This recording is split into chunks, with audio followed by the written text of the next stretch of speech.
মেলায় হাঁটতে হাঁটতে আজ আমরা আমাদের সঙ্গে পেয়ে গেছি বিশেষ এক চরিত্রকে, যিনি অভিনয় শিল্পী, কিন্তু আজ আমরা তাকে মেলায় পেয়ে গেছি লেখিকা হিসেবে। আপু কেমন আছেন?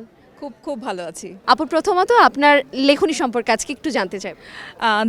আমার দ্বিতীয় প্রকাশনা। আমার প্রথম প্রকাশনা বই ছিল উপন্যাস একটা, প্রণয়।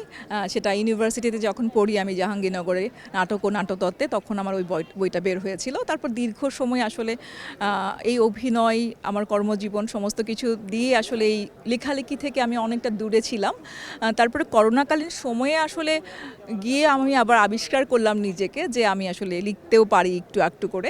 এই লেখার আগেই কি আপনার এমন কোনো বিষয় বা বস্তু আছে যেটা এই বা কোনো বিশেষ ব্যক্তিত্ব যার কাছ থেকে আপনি আসলে অনুপ্রেরণা পেয়েছেন?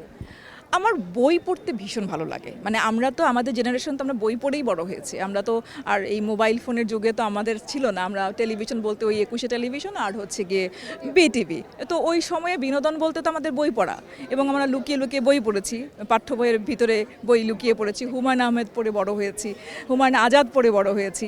তো এই যে বইয়ের লেখকদের যে একটা জাদু, লেখকরা যে প্রত্যেকটা পাঠককে যে তার নিজের জগতে নিয়ে যায়, এটা আমাকে খুব খুব খুব ভাবায়। এবং আমি সত্যিকার অর্থেই এখন পর্যন্ত কোনো একটা সিনেমা দেখার থেকে একটা বই পড়ে যে আমি আমার মনোজগৎ তৈরি করতে পারি, সেটা আমি আসলে একটা সিনেমা দেখেও পাই না। কারণ ওই সিনেমাটাতে তো সব কিছু দেখানো হয় যে এখানে একটা গাছের নিচে একটা যুবক বসে আছে, বৃষ্টি পড়ছে। কিন্তু যখন কোনো এক লেখক বলে এই কথাটা, তখন কিন্তু আমার কল্পনা এবং আপনার কল্পনা কিন্তু পার্থক্য হয়ে যায়, আপনার মতো করে হয়। তো ওই জিনিসটা আমি বইয়ের মধ্যেই পাই আসলে। আপনি তো অভিনয় জগতে আছেন অনেক বছর যাবৎ, অভিনয়ের পাশাপাশি লিখছেন। কোন জায়গাটা আপনার বেশি ভালো লাগছে, লেখালেখি নাকি অভিনয়? না, অবশ্যই আমার প্রথম প্রথম প্রথম প্রথম প্রায়োরিটি হচ্ছে অভিনয় ছাড়া আমি আসলে থাকতে পারবো না। যার কারণে আমি মঞ্চ, টেলিভিশন সব জায়গায় কিন্তু আমি অভিনয়ের সঙ্গে আছি, এবং মঞ্চের সঙ্গেও খুব দারুণভাবেই সম্পৃক্ত আছি। এবং বই পড়া নিয়ে, লেখালেখি নিয়ে তরুণ প্রজন্ম সম্পর্কে বা আজকাল যারা বইপ্রেমী আছে, পাঠক আছে, তাদের সম্পর্কে যদি আপনি একটু কিছু বলতেন। এখন বই প্রেমী আসলে কতটা পাওয়া যায় আমি জানি না। বই আসলে লোকজন খুব একটা পড়ে কিনা সেটা নিয়েও আমি একটু ডাউট আছি। তবে বই মেলায় দেখছি প্রচুর লোকের সমাগম হয়েছে, তারা হয় বই কিনতে এসেছে অথবা ঘুরতে এসেছে, যেটাই আসুক বই মেলা উপলক্ষে। তো অ্যাটলিস্ট বইয়ের পাতার যে স্মেল বা গন্ধ বলি, সুঘ্রাণ বলি, এটা অন্যরকম। এখন হয়তো অনেকেই যারা বই পড়ুয়া আছে, পড়ছে না তা না, পড়ছে যারা, তারা হয়তো ই বুক পড়ছে।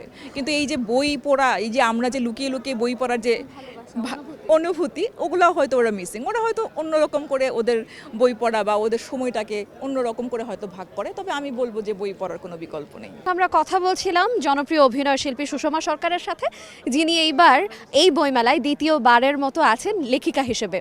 আজ এই পর্যন্তই। আমরা পরবর্তীতে অন্য কারো সাথে আবারও ফিরে আসবো আপনাদের মাঝে।